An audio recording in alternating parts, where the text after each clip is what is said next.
अगर मैं आपसे पूछूं दुनिया के अंदर सबसे ज़्यादा राइस यानी कि चावल कौन प्रोड्यूस करता है, तो शायद आपके दिमाग में नाम आएगा चाइना, क्योंकि चाइना अभी तक दुनिया का सबसे बड़ा प्रोड्यूसर था और डेड इकोनॉमी इंडिया 135 के साथ सेकंड लार्जेस्ट प्रोड्यूसर था। बट अब ये जो डेड इकोनॉमी है इंडिया, इसके जितने भी क्रिटिक हैं इनको भारत ने प्रॉपरली मैं कहूँगा वाइप आउट कर दिया है, क्योंकि रिसेंटली भारत ने राइस के प्रोडक्शन के अंदर चाइना को सरपास करके दुनिया का सबसे बड़ा राइस का प्रोड्यूसर बन चुका है। और ये मैं नहीं कह रहा, ये वही डेड इकोनॉमी कहने वाले critic United states of America के डिपार्टमेंट ऑफ एग्रीकल्चर के द्वारा रिसेंटली अपनी रिपोर्ट के अंदर बताया गया। तो एग्जैक्टली यहाँ पर क्या हुआ है, भारत ने किस तरीके से ये बड़ा कीर्तिमान हासिल किया है। और राइस केवल एक फूड कमोडिटी नहीं है दोस्तों, ये भारत की डिप्लोमेसी का एक मेजर पार्ट भी है।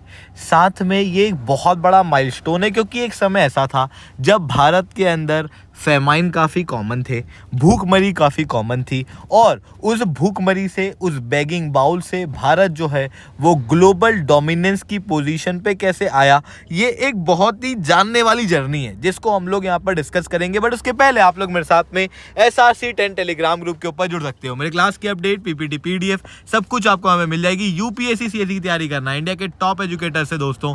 अगर आप लोगों को ऑफलाइन क्लासेस के अंदर पढ़ना है तो आप लोगों के पास में अच्छा मौका है। अनअकैडमी अब केवल ऑनलाइन ही रहा है, अनअकैडमी अब ऑफलाइन भी आ चुका है। जुड़ना चाहते हो तो इस नंबर पर कांटेक्ट कर सकते हो। इसके अलावा मंथली करंट अफेयर्स की मैगजीन, प्रीवियस ईयर के क्वेश्चन, प्रीलिम्स के मॉक टेस्ट, NCERT के नोट्स की समरी, इंडिया ईयर बुक की summary free of cost download करना है। नीचे डिस्क्रिप्शन के अंदर मैंने लिंक दी हुई है, वहां से आप लोग डाउनलोड कर सकते हो। तो चलिए दोस्तों, अब समझने का प्रयास करते हैं यहाँ पे क्या हुआ है।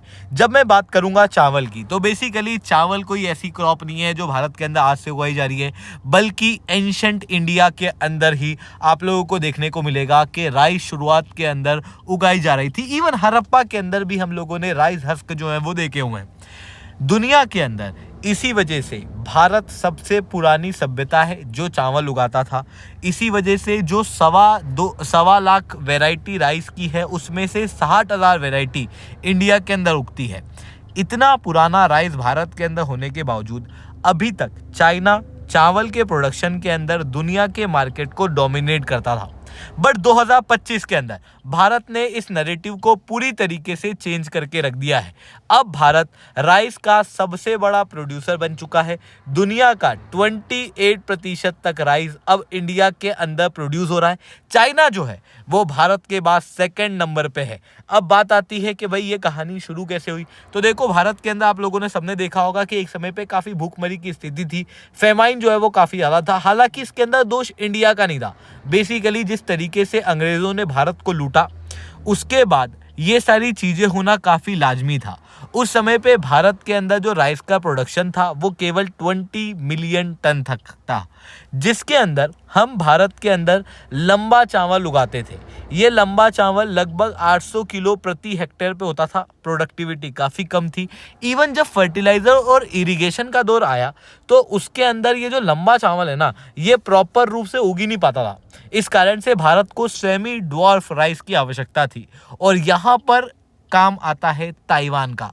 ताइवान के अंदर ताइचुंग नेटिव 1 नाम का चावल की वैरायटी है, जो कि दुनिया की सबसे पहली सेमी डॉर्फ राइस वैरायटी थी, जो बहुत अच्छे से फर्टिलाइजर और वाटर को एब्जॉर्ब कर सकती थी। इवन हम लोगों ने जब ग्रीन रिवॉल्यूशन चलाया था उस समय पर जो वीट की वैरायटी भी हम लोगों ने यूज़ की थी ब्राज़ील से, वो वाली वैरायटी भी आपको सेमी ड्वार्फ वैरायटी ही देखने को मिलेंगी, क्योंकि सेमी ड्वार्फ वैरायटी जो होती हैं वो फर्टिलाइज़र और वाटर को बहुत अच्छे से एब्जॉर्ब कर लेती है विदाउट कोलैप्सिंग। जिसके बाद जब TN1 भारत के अंदर आया ना, तो मैं कहूँगा कि बेसिकली भारत के अंदर ग्रीन रिवॉल्यूशन का फाउंडेशन इसके बाद रखा जा चुका था।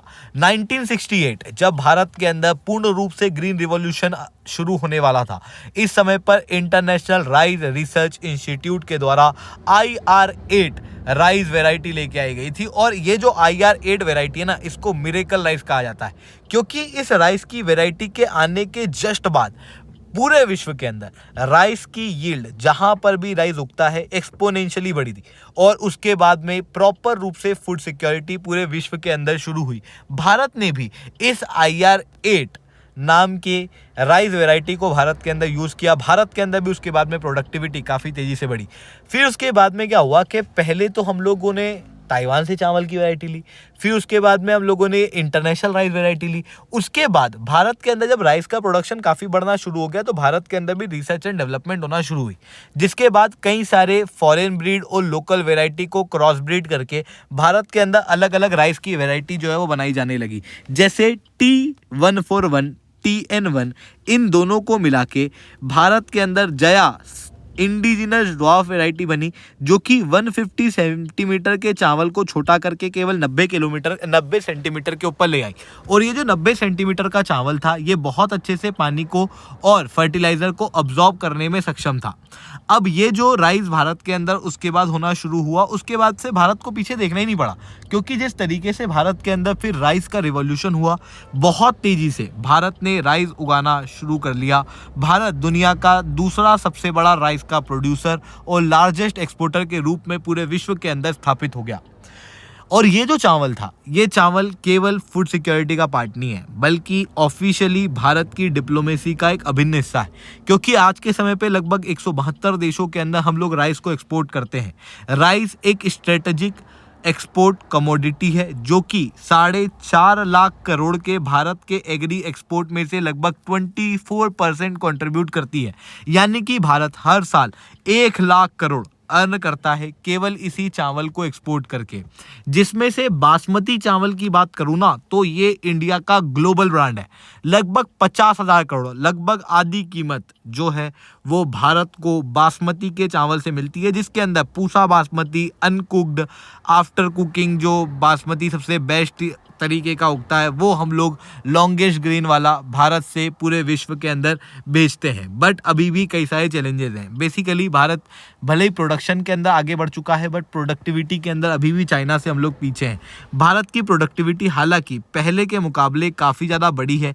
आप क्लियरली देख सकते हो 1950 में जो 668 kg पर हेक्टेयर था, वो अब 4,390 किलो प्रति हेक्टेयर हम लोग उगा रहे हैं। लगभग 7 गुना ग्रोथ पिछले 70 सालों के अंदर देखने को मिली। हर 10 साल के अंदर लगभग 1 गुना ग्रोथ जो है वो यहाँ पर होती हुई दिखाई दे रही है। बट उसके बावजूद भी चाइना की जो प्रोडक्टिविटी है वो 7,100 किलो प्रति हेक्टेयर की है।